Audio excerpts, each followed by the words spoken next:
In the forgotten hills of eastern Kentucky, where morning mist still clings to valleys that time seems to have abandoned, there exists a documented case that has puzzled historians for nearly 2 centuries. In 1834, the Reverend Ezekiel Morrison and his 9-year-old twin daughters, Rebecca and Rachel, arrived at the remote Baptist congregation of Pine Hollow, a community so isolated that maps of the era barely acknowledged its existence.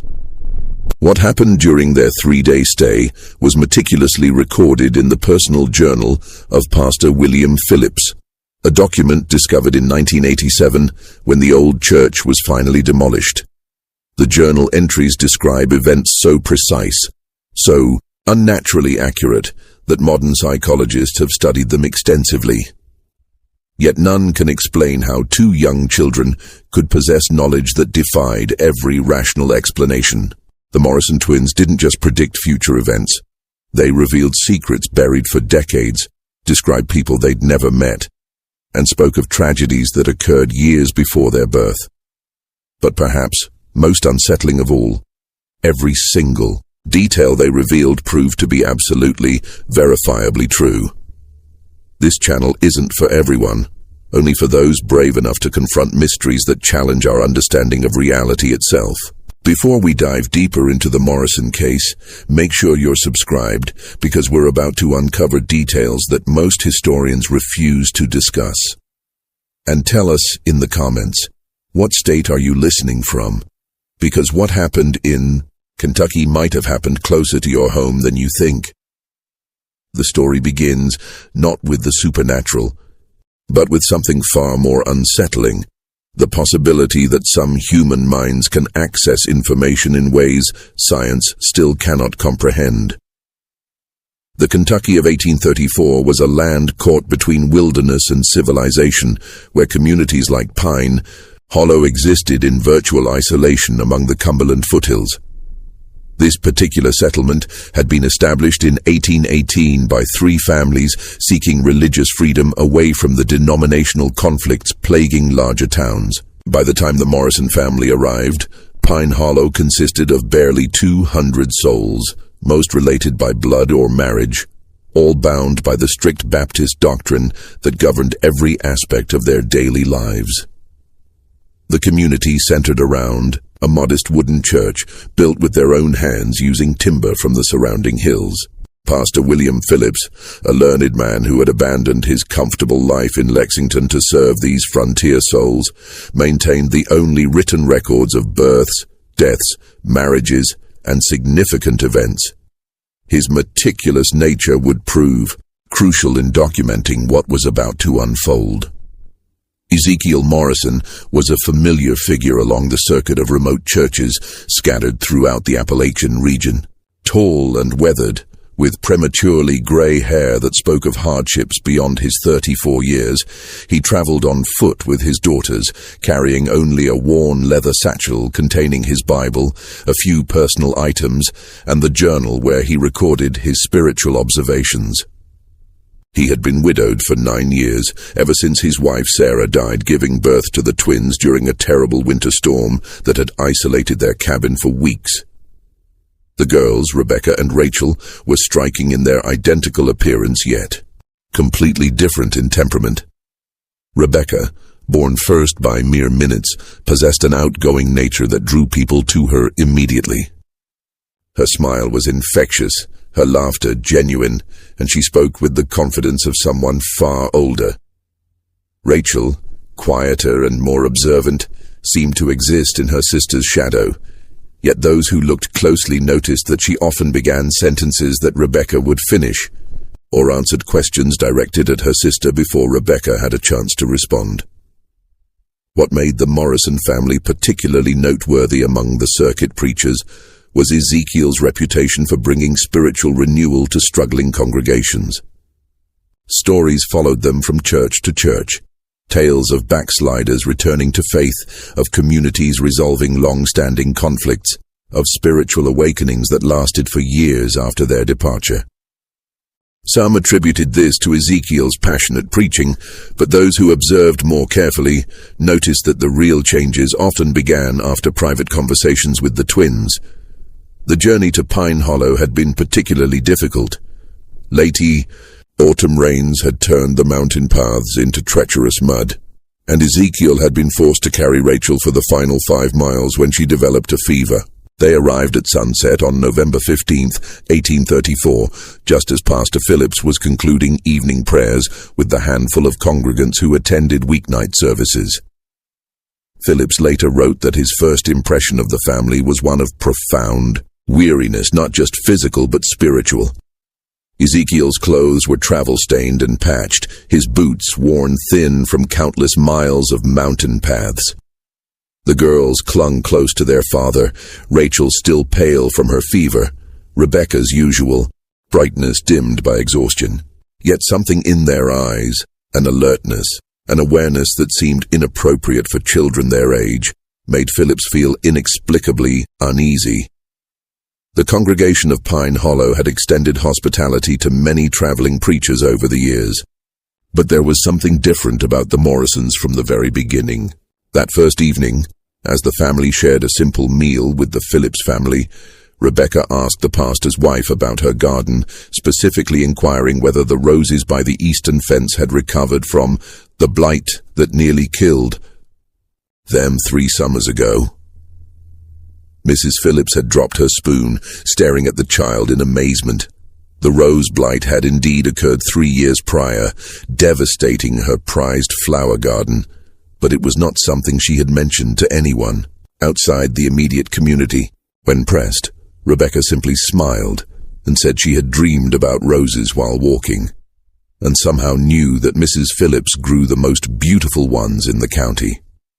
This incident, recorded in Pastor Phillips's journal that very evening, would prove to be merely the first of many that would challenge everything the Pine Hollow community believed about the natural world.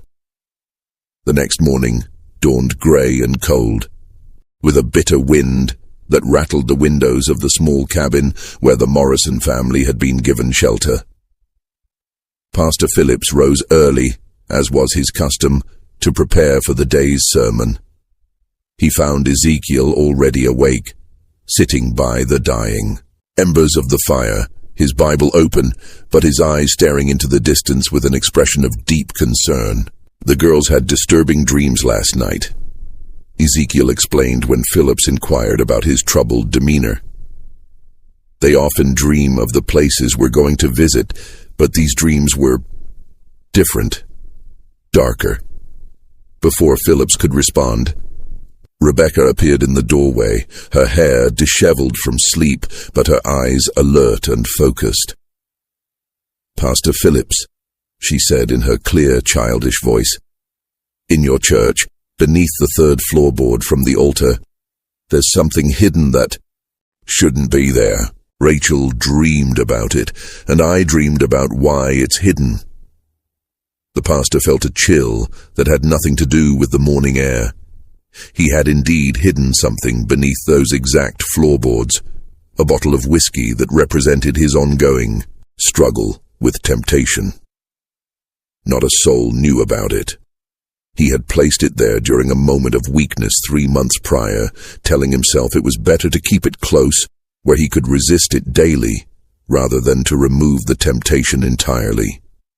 It was a secret that shamed him deeply, one he had confessed only to God in his private prayers. "What exactly did you dream, child?" Phillips asked, his voice barely steady. Rachel emerged from the shadows behind her sister, moving with that peculiar, silent grace that seemed to characterize her every action. "The bottle is brown," she said softly, "and it's wrapped in a piece of cloth that used to be a baby's blanket. A blue blanket." Phillips sank into his chair as if his legs could no longer support him. The cloth was indeed a remnant of a baby blanket. The blanket that would have belonged to the son he and his wife had lost in infancy 5 years earlier. He had wrapped the bottle in it as a reminder of his failures, both as a father who couldn't save his child and as a pastor who couldn't conquer his own weaknesses.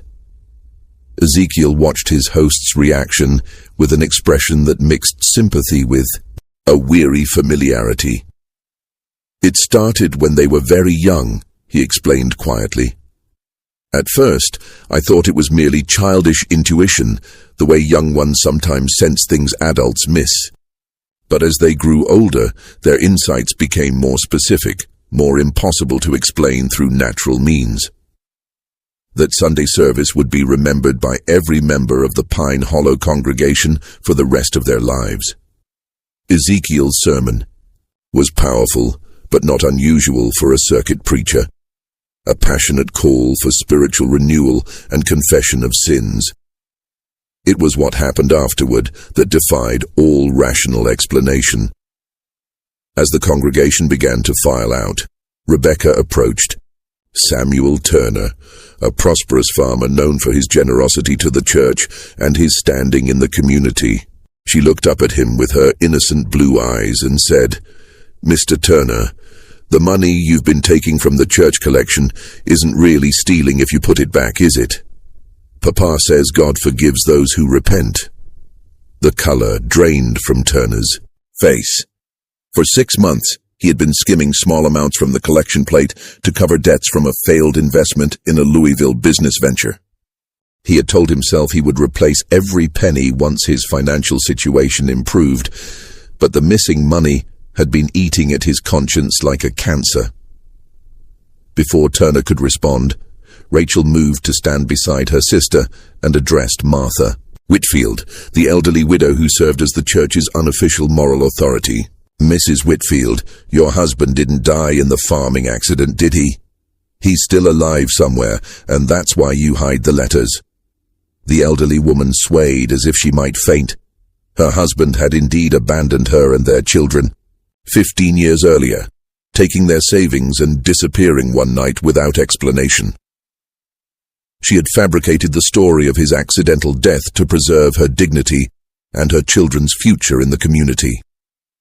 The letters, Rachel mentioned, were the occasional correspondence she received from him, pleading for forgiveness and describing his new life in Missouri. She had never spoken of them to anyone. One by one, the twins moved through the congregation, speaking quietly to various members. To Dr. Hayes, they mentioned patients who had died under his care due to his lack of proper medical training. To the Miller family, they spoke knowingly of the son they kept hidden in their attic, a young man whose simple mind made them ashamed before their neighbors. To young Thomas Brett, they described in detail his secret meetings with Elizabeth Carter, the married woman whose husband traveled frequently on business. Each revelation was delivered with childlike innocence, without judgment or malice, as if the girls were simply sharing observations about the weather. Yet the accuracy of their statements was so precise, so impossible, that the congregation stood frozen in a mixture of terror and awe. Pastor Phillips watched in horrified fascination as his orderly community was turned inside out by 2 9-year-old children who spoke of secrets that should have been known only to God. But it was Rebecca's final statement that would haunt him for the rest of his days. She walked to the front of the church, stood before the altar, and placed her small hand on the wooden cross that had been carved by the church's founding members. "This is sacred ground," she said, her voice carrying clearly through the silent sanctuary. "But it's been stained by what happened here before. The Whitman family didn't die in a house fire, did they, Pastor Phillips? They died right here in this very room. And some of you know exactly why." The silence that followed was deafening. Even the wind outside seemed to have stilled, as if nature itself was waiting for someone to respond to this impossible accusation. The revelation about the Whitman family struck the congregation like a physical blow. Pastor Phillips, his face pale as morning frost, gripped the pulpit so tightly his knuckles went white. The Whitman tragedy was Pine Hollow's deepest secret, a wound that had never properly healed, despite 16 years of collective silence. 1818, when Pine Hollow was still a struggling settlement of barely 50 souls, The Whitman family had been among its most prominent members. Jacob Whitman served as both blacksmith and unofficial leader, while his wife Mary was known for her skill with herbal remedies and her gentle way with difficult births. Their twin daughters, Hope and Faith, had been the community's darlings, bright, beautiful 9-year-old girls who sang in the church choir and helped their mother tend to the sick. The official story, the one recorded in Pastor Phillips's predecessor's carefully maintained records, stated that the Whitman family had perished in a tragic house fire during a winter storm. Their bodies had been found in their home's remains, and they were buried in the church cemetery with appropriate ceremony. The community mourned, rebuilt, and moved forward, as frontier communities were forced to do when tragedy struck. But Rebecca's statement suggested a far different reality, one that several of the older congregation members had hoped would remain, buried forever. Elder Thompson, now 73 and one of Pine Hollow's founding families, slowly rose from his pew. His arthritis made movement painful, but his voice carried the weight of decades when he finally spoke. "Child," he said, his words measured and careful, "you speak of things that happened before you were born, in places you've never been. How could you possibly know about what you claim to know?" Rebecca turned to face him, her blue eyes holding an unsettling maturity. "Faith Whitman had a birthmark on her left shoulder," she said quietly. "Hope had one on her right ankle. Faith always carried a wooden doll that their father carved, and Hope wore a silver locket with their mother's hair inside. When they died, Faith was wearing her blue Sunday dress, and Hope was in her nightgown because she had been ill with fever." These details, impossible for a stranger to know, sent a murmur of recognition through the older members of the congregation. Elder Thompson's wife clutched his arm, her eyes wide with recognition and fear. "The night they died," Rachel continued, her voice soft but clear, "it wasn't a house fire that killed them. They came to the church seeking sanctuary because someone was hunting them. They hid behind the altar, but they were found anyway." The church had grown so quiet that the sound of breathing seemed unnaturally loud. Pastor Phillips found himself remembering fragments of conversations he had heard over the years, whispered words that stopped when he entered a room, meaningful glances between the older members when certain topics arose, the way some families always left flowers at an unmarked spot in the cemetery. Samuel Turner, still shaken by the earlier revelation about his financial transgressions, stood up abruptly. "This is madness," he declared, though his voice lacked conviction. "These children are speaking nonsense, making up stories to frighten us. There's no way they could know such things." But even as he spoke, other details began emerging from the congregation. Mrs. Carter, Elizabeth's mother-in-law, whispered something about bloodstains that had appeared on the church floor years later. Stains that couldn't be cleaned no matter how hard they scrubbed. Old Benjamin Foster mentioned the strange sounds that sometimes echoed from the church late at night. Sounds like children crying that had been dismissed as wind through the loose boards. Dr. Hayes, despite his earlier embarrassment about his medical qualifications, found himself speaking up with clinical precision. "I've always wondered about the church's foundation," he said slowly. "When I helped repair the eastern wall 3 years ago, we found what looked like, what could have been bone fragments mixed with the original mortar." The implications of his statement hung heavy in the air. If the Whitman family had indeed died in the church, if their bodies had been secretly interred within its very foundations, then every service, every prayer, every moment of worship had taken place over their unmarked graves. Ezekiel Morrison had been standing silently throughout these revelations, his weathered face showing deep concern but no surprise.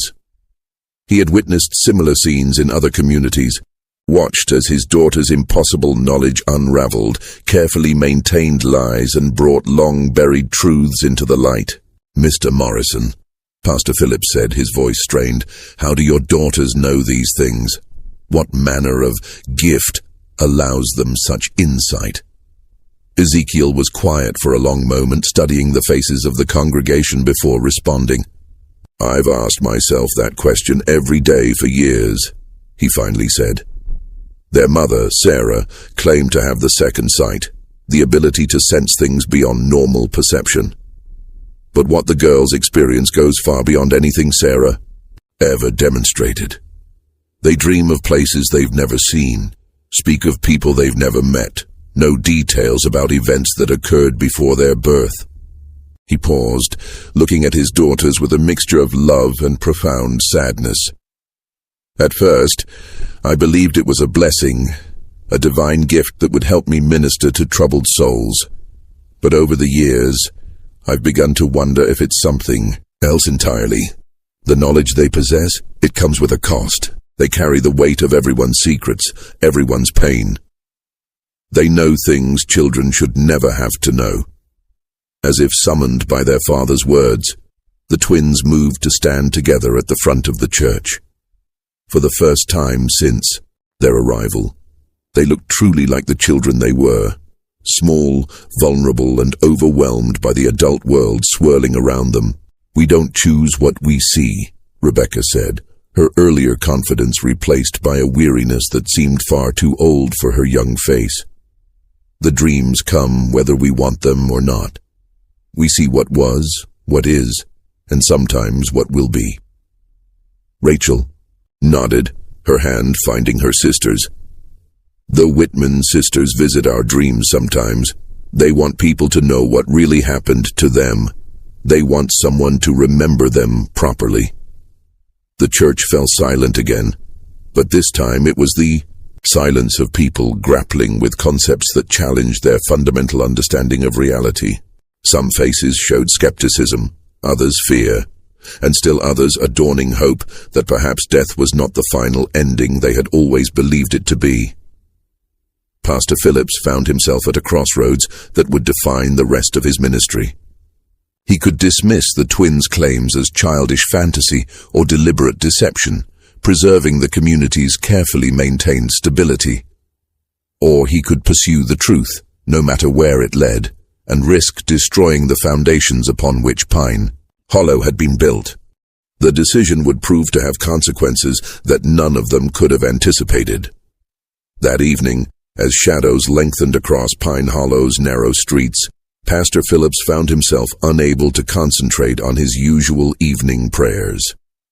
The twins' revelations had shaken him to his core, not just because of their accuracy, but because they had forced him to confront questions he had been avoiding for years.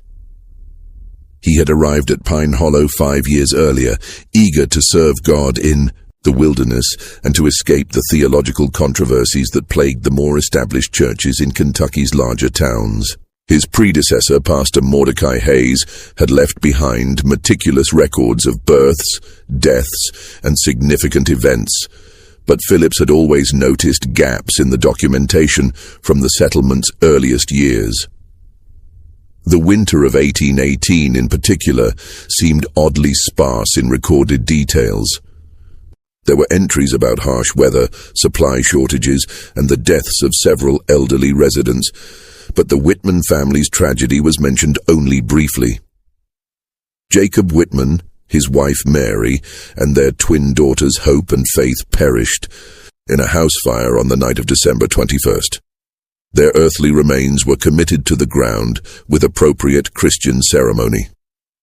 What had always struck Phillips as strange was the lack of detail about such a significant event. Pastor Hayes had been thorough in his documentation of even minor incidents, yet the death of an entire family, particularly one as prominent as the Whitmans, had been recorded with unusual brevity. Determined to understand what the Morrison twins might have uncovered, Phillips began searching through the church's stored records with new eyes. Hidden beneath years of accumulated documents, he discovered a small leather journal he had never seen before. The pages were water-stained and fragile, but the handwriting was clearly Pastor Hayes' own. What Phillips read by candlelight that Night would change his understanding of Pine Hollow's history forever. The journal revealed that Pastor Hayes had been deeply troubled by the circumstances surrounding the Whitman family's death. According to his private notes, Jacob Whitman had discovered something disturbing about certain members of the community, something significant enough that he had demanded a public confession and reparation. The nature of the discovery wasn't clearly stated, but Hayes's entries suggested it involved financial impropriety and possibly worse. On the night of December 20th, 1818, Jacob Whitman had apparently confronted several community leaders in a heated meeting that lasted until well after midnight. Hayes wrote of raised voices, accusations of theft and corruption, and threats of exposure that would destroy the reputations of some of Pine Hollow's most respected families. The final entry, dated December 22nd, was particularly chilling. "The Lord forgive us all for what was done." Jacob and his family came to the church seeking sanctuary, but they were followed. "I heard the children crying, then silence. When morning came, we found them as they had been left. Elder Thompson and the others insisted we must protect the community's future, that the truth would destroy us all. I have agreed to their plan. May God have mercy on my soul." Phillips set down the journal with trembling hands. The implications were staggering. The Whitman family hadn't died in a house fire at all. They had been murdered in the church itself, and the community's leaders had conspired to cover up the crime. But how could the Morrison twins possibly know details that had been hidden for 16 years? How could they describe the children's clothing, their personal belongings, their physical characteristics with such precision? His contemplation was interrupted by a soft knock at his door.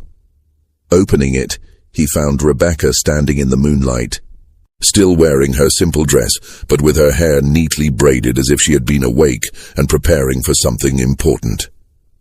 "Pastor Phillips," she said in her clear, childish voice, "you found Pastor Hayes's journal, didn't you? The one he hid behind the loose stone in the foundation?" Phillips stared at her in amazement. He had indeed found the journal in exactly that location, guided by a subtle draft that had led him to discover the loose stone. "How did you know where to tell me to look?" he asked. "Faith showed me in a dream," Rebecca replied matter-of-factly. "She said Pastor Hayes was a good man who was forced to do bad things. She wanted someone to know the truth." The casual way she spoke of receiving guidance from a long-dead child sent chills down Phillips's spine. "Rebecca," he said carefully, "what exactly do you see when you have these dreams?" The child's expression grew serious, and for a moment Phillips could see the burden she carried. "We see everything," she said simply. "Not just what happened, but why it happened. The men who killed the Whitman family didn't plan to hurt anyone. They just wanted Jacob to stay quiet about what he'd discovered." "What had he discovered?" Rebecca looked past him into the cabin where he could see Rachel sitting by the window staring out at the church cemetery. "The money for the church building didn't come from donations," she said.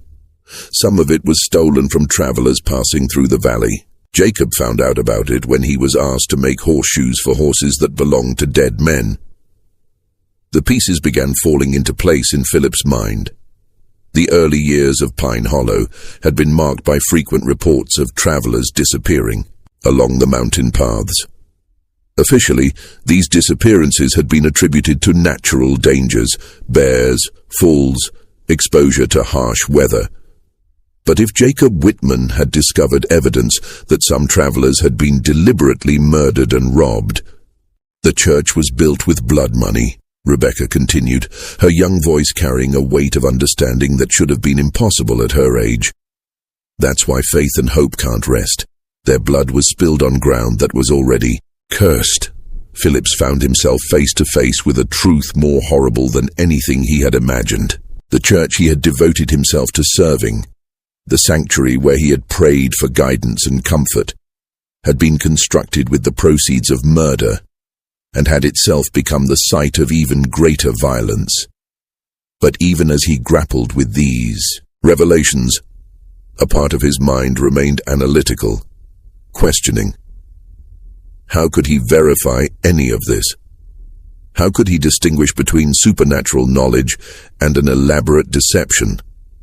The answer would come sooner than he expected, and from a source that would challenge every rational explanation he might have constructed. The next morning brought an unexpected visitor to Pine Hollow. As the Morrison family prepared for their departure, their planned 3-day stay having already been extended to accommodate Sunday's dramatic revelations, a lone horseman approached the settlement from the Eastern Trail. The rider was a man in his 50s, well-dressed in the manner of townfolk, with a bearing that suggested education and authority. He introduced himself to Pastor Phillips as Thomas Brennan, a solicitor from Lexington who had been searching for information about events in Pine Hollow dating back to its founding years. "I represent the estate of one Marcus Webb," Brennan explained, as he accepted Phillips's hospitality. "Mr. Webb died recently in Louisville, and among his effects we found documents suggesting he had business dealings with this community in its early years. I'm attempting to trace the disposition of certain funds that may have been irregularly transferred." Phillips felt his blood chill. Marcus Webb was a name that had appeared in Pastor Hayes's secret journal, one of several travelers who had disappeared along the mountain paths in 1818 and 1819. According to Hayes's notes, Webb had been carrying a considerable sum of money intended for land purchases in Tennessee. Before Phillips could formulate a response, Rebecca appeared at his elbow with that uncanny timing that characterized so many of her appearances. She looked up at Brennan with curious eyes and said, "Mr. Webb had a gold watch with his initials engraved inside the cover. It had a crack across the crystal because he dropped it when he fell from his horse." Brennan's composure cracked visibly.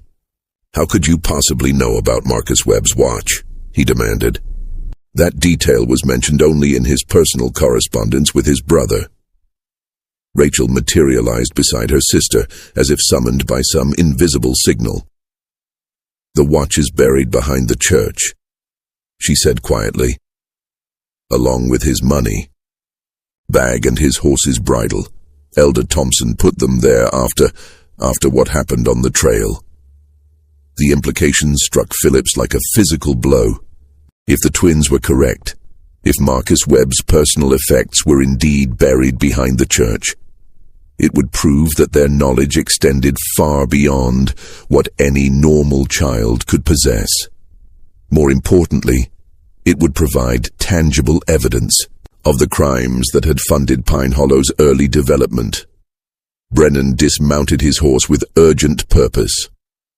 "I demand that we excavate the area immediately," he declared. "If what these children claim is true, we're looking at evidence of robbery and murder." Elder Thompson, who had been observing the exchange from a distance, approached with obvious reluctance. At 73, he was the only surviving member of the original leadership council that had made the decisions in those early years. His weathered face showed a mixture of resignation and defiance. "You speak of things you don't understand, stranger," Thompson said, his voice carrying the authority of age and position. "This community was built by God-fearing people who did what they had to do to survive in the wilderness. Survival doesn't justify murder," Brennan replied sharply. "If these allegations are true, this entire settlement was founded on criminal acts." Rebecca looked up at Elder Thompson with those unsettling blue eyes that seemed to see far too much. "Mr. Thompson," she said gently, "the nightmares stopped coming after the first year, didn't they?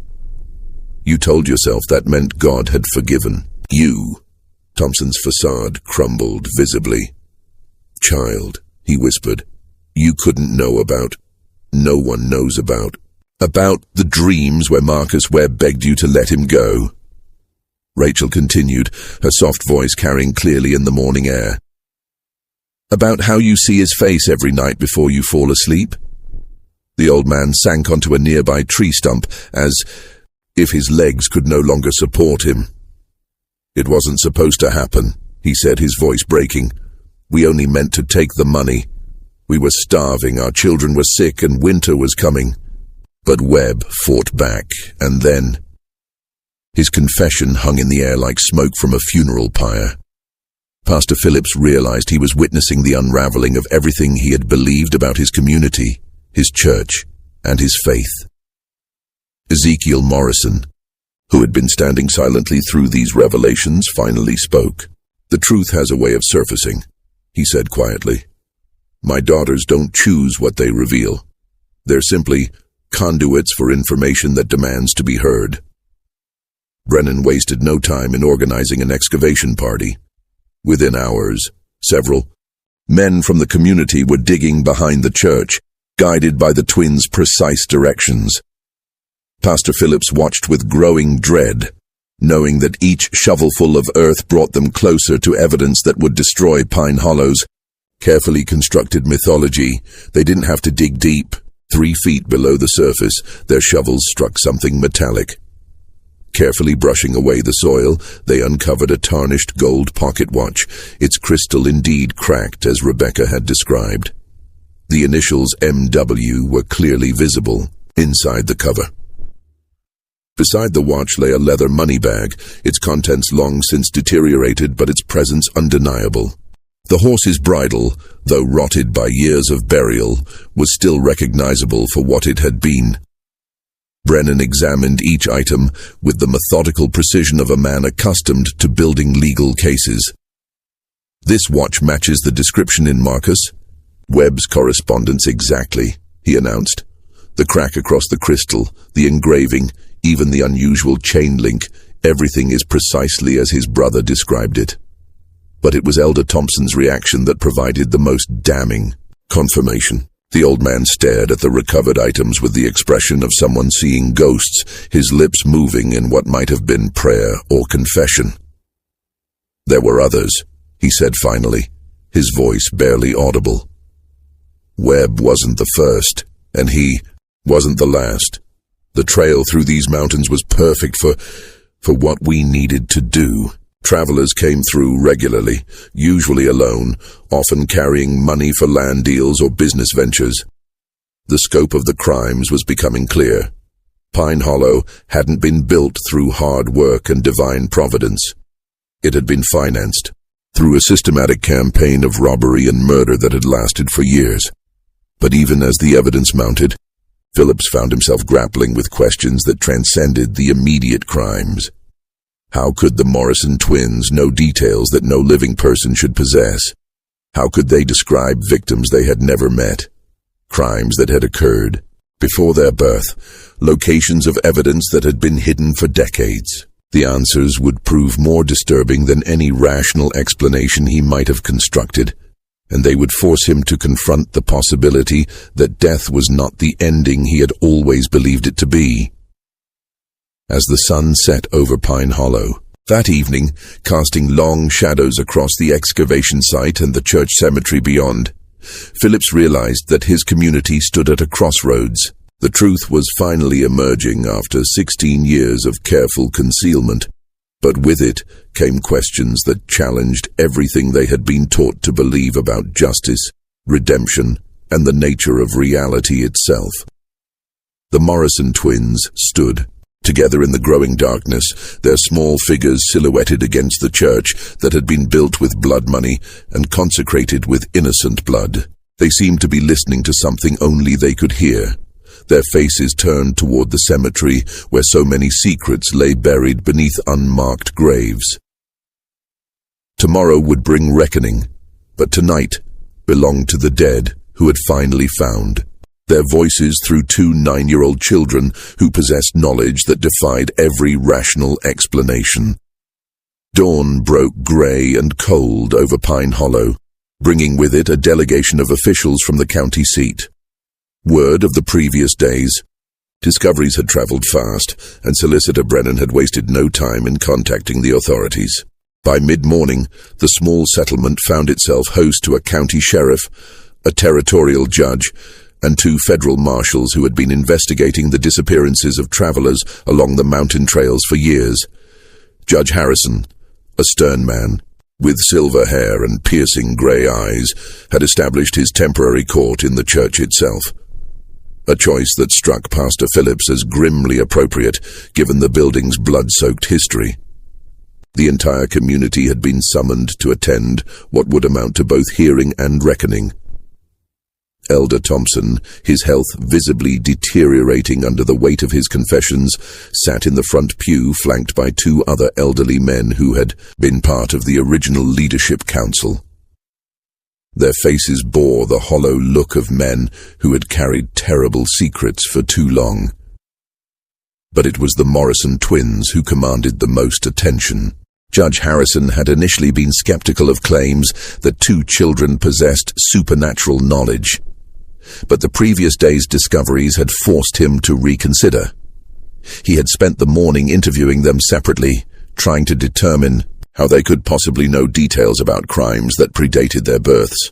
"Rebecca Morrison," Judge Harrison said, his voice echoing in the wooden church. "Please tell this court exactly how you know the location of Marcus Webb's personal effects." Rebecca stood in the witness area, looking impossibly small beneath the weight of adult attention. "Faith Whitman told me in a dream," she said simply. "She said the men who killed her family were the same ones who killed the travelers. She wanted everyone to know the truth." "And you, Rachel Morrison," the judge continued, "how do you know details about events that occurred years before your birth?" Rachel's voice was barely audible as she responded. "The dreams come to both of us. We see what happened as if we were there. We see the fear in people's eyes. We hear their last words. We feel their pain." Judge Harrison leaned forward in his chair. "Are you claiming to communicate with the spirits of the dead?" Ezekiel Morrison rose from his seat. "Your Honor, if I may, my daughters have never claimed to understand their abilities. They simply report what they experience. I've witnessed them provide accurate information about dozens of communities we've visited, information they couldn't possibly have obtained through normal means." Sheriff Mackenzie, a practical man more concerned with evidence than supernatural claims, addressed the twins directly. "Can you tell us how many people were killed along these mountain trails?" Rebecca and Rachel exchanged one of their meaningful glances before Rebecca answered. 11 men over 3 years. Most were traveling alone with money for land purchases or business ventures. One was a preacher like Papa, but he carried gold coins sewn into his saddle. The specificity of their answer sent murmurs through the assembled crowd. Rachel continued where her sister left off, their tag-team delivery, as unsettling as always. The preacher's name was Samuel Collins. He was going to establish a new church in Tennessee. His horse was a bay mare with a white star on her forehead. Sheriff Mackenzie consulted a worn notebook he had pulled from his coat. His face grew pale as he found the entry he was looking for. "Samuel Collins disappeared along this route in September of 1819, he confirmed. "The description of his horse matches our records exactly." But it was what happened next that would shake everyone present to their very core. Elder Thompson, his hands trembling with age and guilt, struggled to his feet. "Your Honor," he said, his voice cracking, "I can bear this burden no longer. What these children say is true, every word of it. But there's something else, something worse than the murders we committed."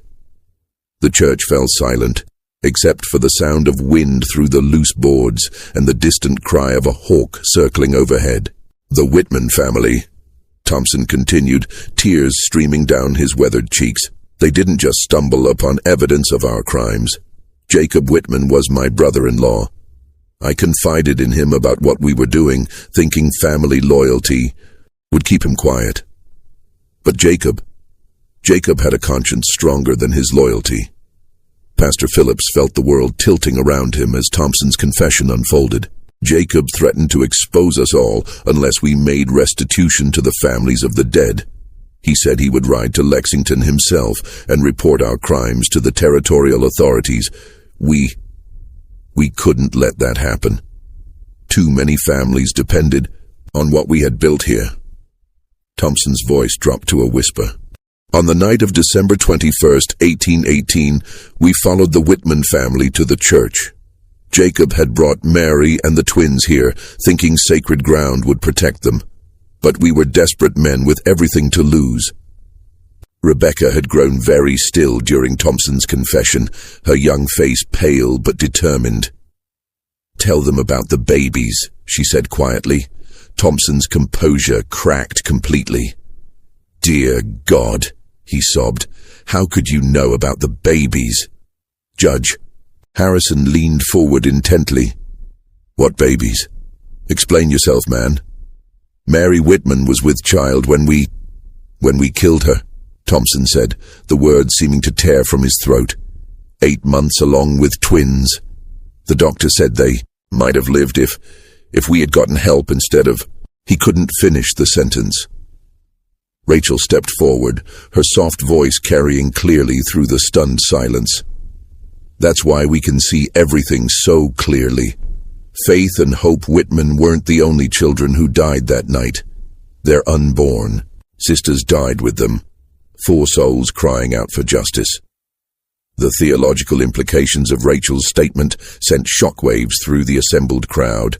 If the twins were somehow channeling the spirits of the dead Whitman children, including the unborn, it suggested a understanding of the afterlife that challenged fundamental Christian doctrine. Dr. Hayes, the community's unofficial physician, found his voice. "I assisted with the burial," he said slowly. We found evidence of the pregnancy, but we told ourselves the babies had been too young to have souls, that they wouldn't need proper burial rites. Every soul matters to God, Ezekiel, Morrison said firmly. Every life, no matter how brief, has eternal significance. But Judge Harrison was more concerned with earthly justice than theological debate.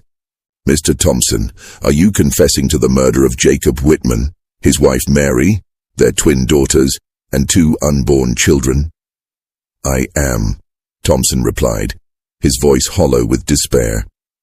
"And to the murders of 11 travelers who trusted us with their lives. We are all guilty, myself, Samuel Bradford, and Marcus Perry. We planned it together, we carried it out together, and we've hidden it together for 16 years. The 2 other elderly men named in Thompson's confession sat in stunned silence, their faces masks of resignation and terror. The weight of 16 years of collective guilt had finally become too heavy to bear. Sheriff Mackenzie stood and began placing the 3 men under arrest, but Judge Harrison raised a hand to stop him. "Before we proceed with formal charges," the judge said, "I need to understand how these children could possibly know details that were never recorded, never spoken of, never shared outside the circle of perpetrators." Rebecca looked up at the judge with those unnaturally knowing blue eyes. "Your Honor," she said in her clear, childish voice, "some truths are too big to stay buried forever. The Whitman sisters and their unborn babies have been waiting 16 years for someone to hear their story." "But how do you hear them?" Judge Harrison pressed. "What mechanism allows this communication?" Rachel joined her sister at the front of the church. "We don't understand it any more than you do," she said honestly.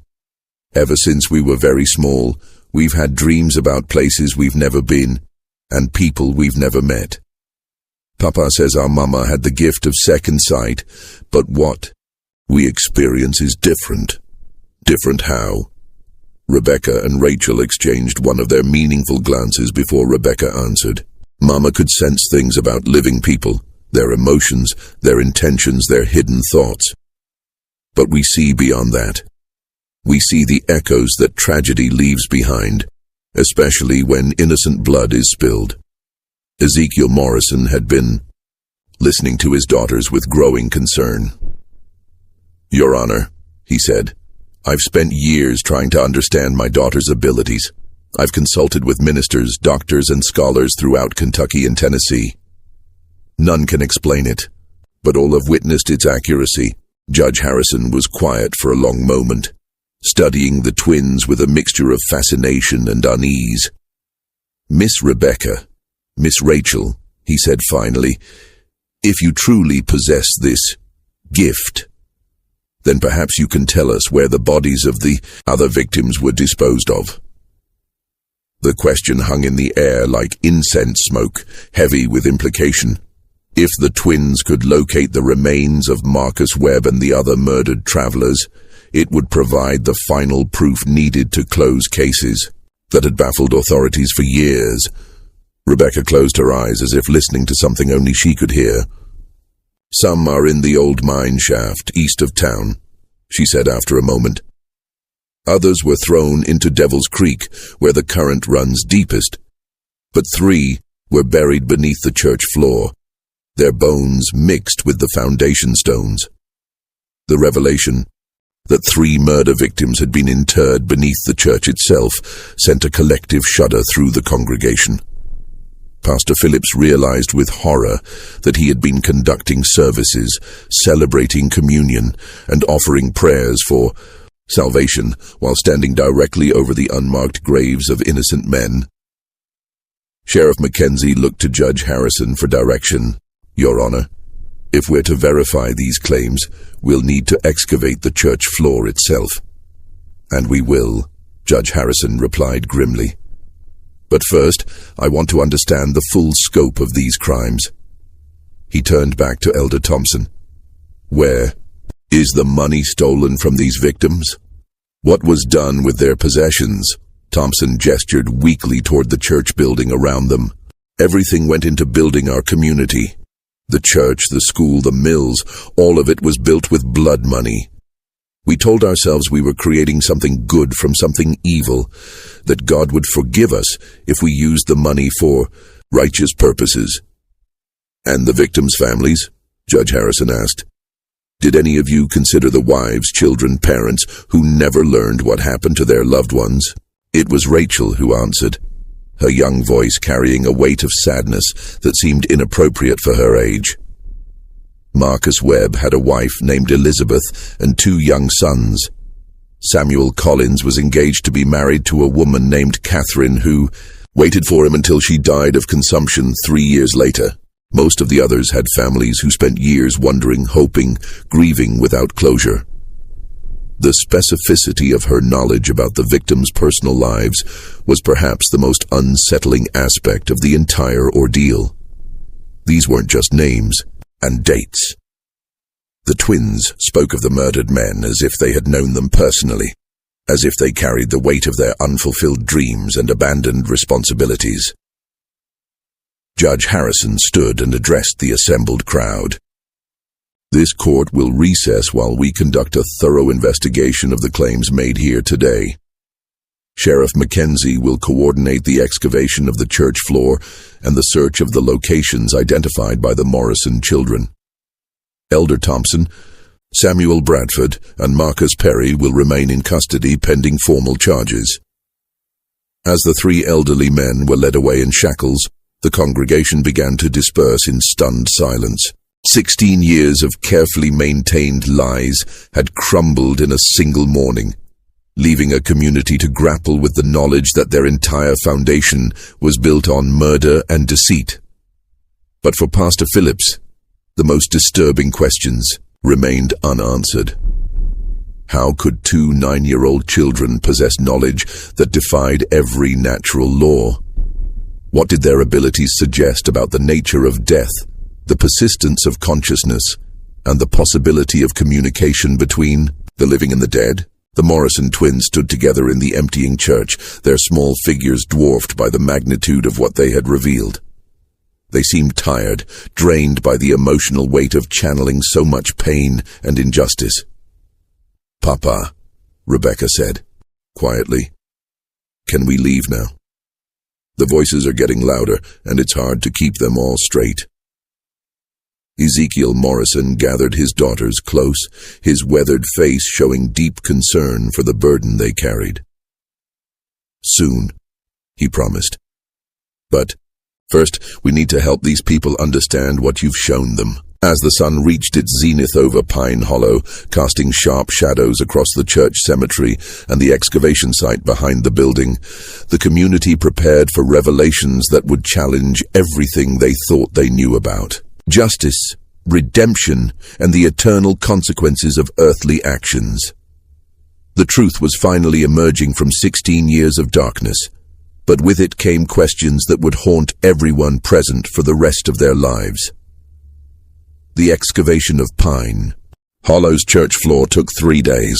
Working methodically under Judge Harrison's supervision, Sheriff Mackenzie's team removed the wooden planks and began carefully digging through the packed earth beneath. What they found confirmed the Morrison twins' claims with chilling accuracy. 3 complete skeletons lay buried beneath the sanctuary. Their bones, indeed, mixed with the foundation stones as Rebecca had described. Personal effects found with the remains matched descriptions from missing person reports dating back to 1818 and 1819. A gold ring bearing the initials JP belonged to Joshua Patterson, a land surveyor who had disappeared while mapping territorial boundaries. A silver-handled knife was identified as belonging to William Morse, a merchant whose family had searched for him across 3 states. But it was the third set of remains that provided the most disturbing confirmation of the twins. Impossible knowledge. Wrapped around the skeleton's neck was a distinctive copper cross that had been described in great detail by the family of Robert Chen, a traveling minister who had vanished while carrying donation money for a new church in Tennessee. As each piece of evidence was carefully catalogued, the scope of Pine Hollow's crimes became undeniably clear. This had not been a single act of desperate violence, but a calculated campaign of murder and robbery that had lasted for years. Judge Harrison, his silver hair seeming to have gained more gray during the investigation, addressed the reassembled community on the 4th day.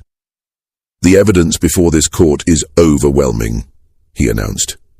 11 men were murdered along these mountain trails between 1818 and 1820.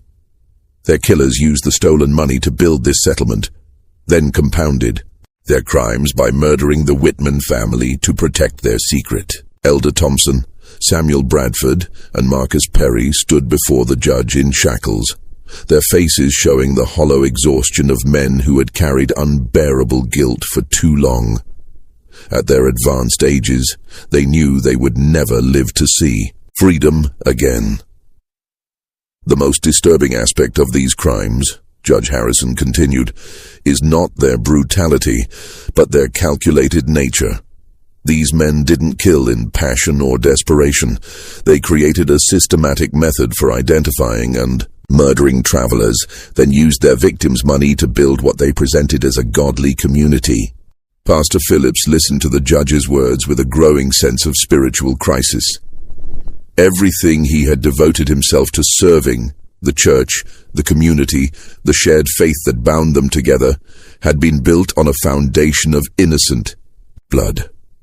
How could he continue to minister in a place so thoroughly corrupted by evil? But it was the Morrison twins who provided the most profound insight into the spiritual implications of Pine Hollow's crimes. "Judge Harrison," Rebecca said, her clear voice carrying easily through the packed church, "may we speak about forgiveness?" The judge looked down at the 9-year-old girl with a mixture of amazement and respect. After 3 days of witnessing, her impossible knowledge proved accurate in every detail. He had learned to listen carefully to anything she said. "Of course, child. What would you like to say?" Rebecca and Rachel moved to stand together at the front of the church, beneath the wooden cross that had presided over 16 years of collective deception. "The Whitman sisters want everyone to know that they forgive the men who killed them," Rebecca said. "They understand that fear makes people do terrible things." Rachel continued the thought as she so often did. "But forgiveness doesn't erase consequences. The men who committed these crimes must face earthly justice, and the community must find a way to make things right with the families of the victims. Judge Harrison nodded solemnly. The court agrees with that assessment. Elder Thompson, Samuel Bradford, and Marcus Perry will face trial for multiple counts of murder and robbery. But what of the community itself? What of the church and buildings constructed with stolen money? It was Ezekiel Morrison who answered, his weathered face reflecting deep thought. Your Honor, in Scripture we find that the sins of the fathers need not be visited upon the children if the children choose righteousness over convenience. This community can be redeemed, but only through confession, restitution, and genuine repentance. Pastor Phillips found his voice for the first time since the investigation began. The church building itself must be consecrated anew, he said, firmly. We'll remove and properly bury the remains found beneath the floor. We'll identify and compensate the victims' families to the extent possible, and we'll establish a memorial to ensure these crimes are never forgotten. Solicitor Brennan, who had been documenting everything for his legal records, looked up from his notes. The Marcus Webb estate alone is entitled to significant restitution. His brother has authorized me to pursue full recovery of the stolen funds, plus damages for 16 years of family anguish. Elder Thompson, despite his shackles and failing health, managed to speak. The money is gone, he said quietly. Spent over the years on community improvements, individual family needs, church maintenance, we have nothing left to give. Then, the community itself bears responsibility, Judge Harrison declared. The buildings constructed with stolen money will be sold, the proceeds distributed to victims' families as partial restitution. Pine Hollow will effectively cease to exist as a settlement. The implications of the judge's decision struck the assembled crowd like a physical blow. Families who had spent 16 years building lives in Pine Hollow would lose their homes, their church, their entire community structure. Children would be uprooted, elderly residents displaced, a generation of stability destroyed by the crimes of their leaders. But it was Rebecca Morrison who provided the most chilling final revelation. Judge Harrison, she said, her young voice carrying an authority that seemed impossible at her age. There's something else you need to know about Pine Hollow. The crimes didn't stop in 1820. The church fell silent except for the sound of wind through the loose boards and the distant thunder of an approaching storm. What do you mean, child? Judge Harrison asked, though his tone suggested he wasn't sure he wanted to know the answer. Rachel stepped forward to stand beside her sister. The mine shaft where some of the bodies were thrown. It's not just a place where old crimes were hidden. People are still disappearing along these mountain trails. Sheriff Mackenzie straightened in his chair. Are you saying these murders have continued? Not the same people, Rebecca clarified. Most of the original killers are too old now, but others learned from their example. The techniques, the locations, the methods of disposing of evidence. Knowledge like that doesn't die with its creators. The implications of her statement sent shockwaves through the assembled crowd. If the twins were correct, Pine Hollow's crimes had spawned a tradition of violence that had persisted for decades, claiming additional victims whose disappearances had been attributed to natural dangers. Judge Harrison rose from his chair, his face grim with determination. Sheriff Mackenzie, we'll need to expand our investigation immediately. If there are more recent crimes connected to this location, we must uncover them all. As the legal proceedings continued around them, the Morrison twins stood quietly together. Their impossible burden finally lifted after 3 days of revelation and testimony. They had served as voices for the dead, conduits for justice denied, instruments of truth that could no longer be suppressed. Ezekiel Morrison gathered his daughters close, his weathered face showing deep relief mixed with concern for what lay ahead. "Are you ready to leave this place?" he asked gently. Rebecca looked around the church one final time, her blue eyes taking in the wooden walls, the simple cross, the faces of people whose lives had been forever changed by her testimony. "The voices are quieter now," she said softly. "Faith and hope can rest." Rachel nodded, her hand finding her sister's. "But there will be other places, other voices. Papa, why do we have to carry all this sadness?" Ezekiel knelt down to his daughter's level, his eyes bright with unshed tears. "I don't know, little ones, but I believe God gives special burdens only to those strong enough to bear them. Perhaps your gift, whatever it is, serves a purpose larger than any of us can understand." As the Morrison family prepared to leave Pine Hollow, taking their mysterious abilities and terrible knowledge with them, Pastor Phillips found himself facing the most difficult decision of his ministry. Should he stay and help rebuild what could be salvaged from the community's ruins, or should he flee from a place so thoroughly tainted by violence and deception?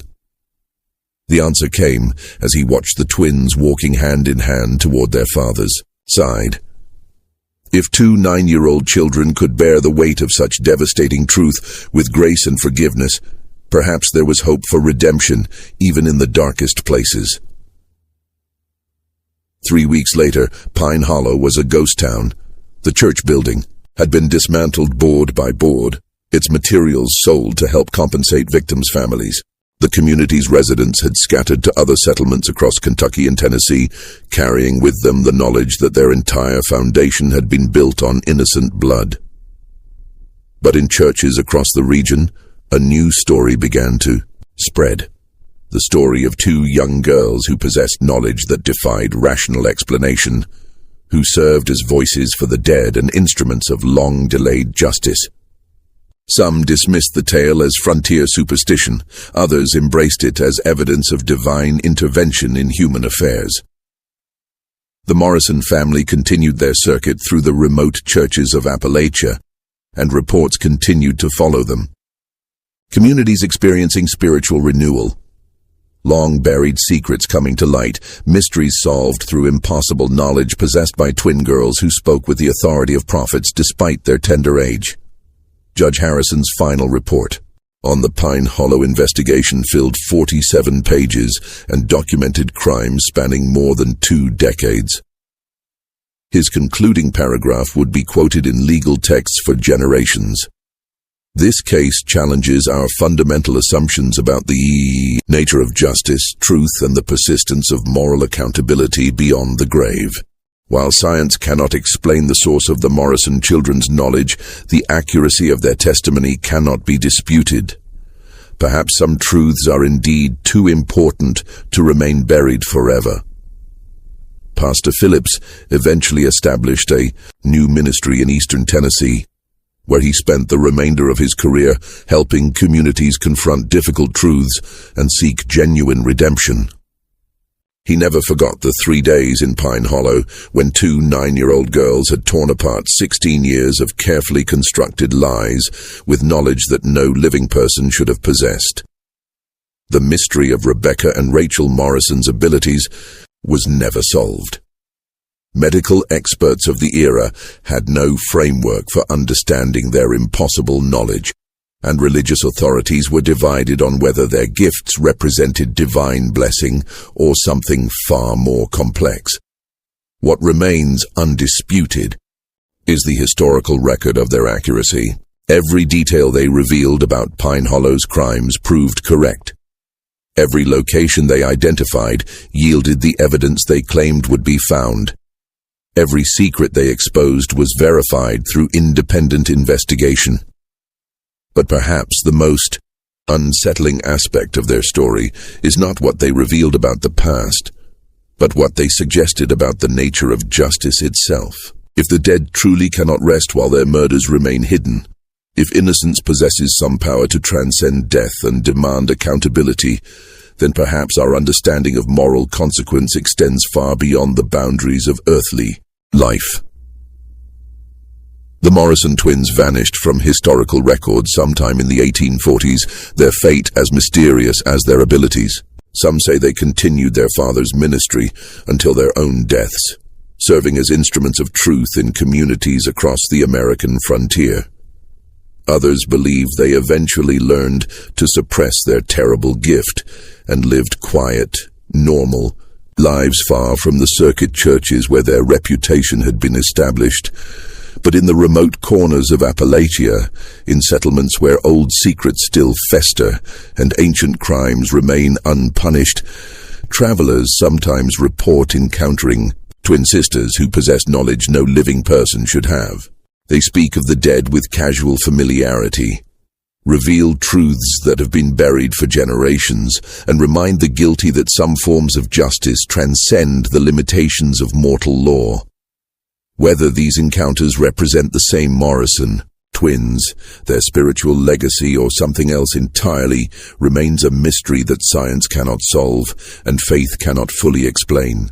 What we know with certainty is that truth, like energy, can neither be created nor destroyed, only transformed from one state to another.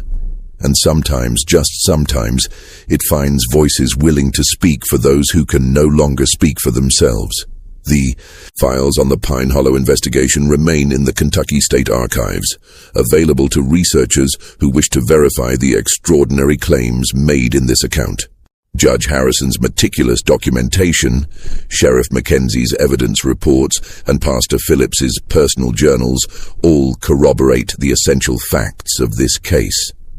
But the deeper mystery, the question of how two 9-year-old children could possess impossible knowledge and serve as voices for the dead, remains as unsolved today as it was in 1834. Some truths, it seems, are destined to remain beyond the reach of human understanding, dwelling in that shadowland between faith and reason, where the most profound mysteries of existence continue to elude our grasp. Do you believe the Morrison twins truly communicated with the spirits of murder victims? Do you think their knowledge could be explained through natural means we simply don't understand?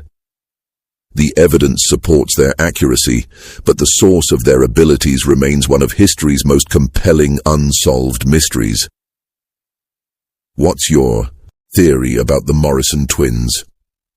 Share your thoughts in the comments below. Are you brave enough to consider the possibility that death is not the end of consciousness? Or do you believe there's a rational explanation for their impossible knowledge? Don't forget to subscribe for more mysteries that challenge everything we think we know about reality, and hit that notification bell so you never miss stories like this one. Until next time, remember that some secrets refuse to stay buried forever, and sometimes the most innocent voices carry the most devastating truths.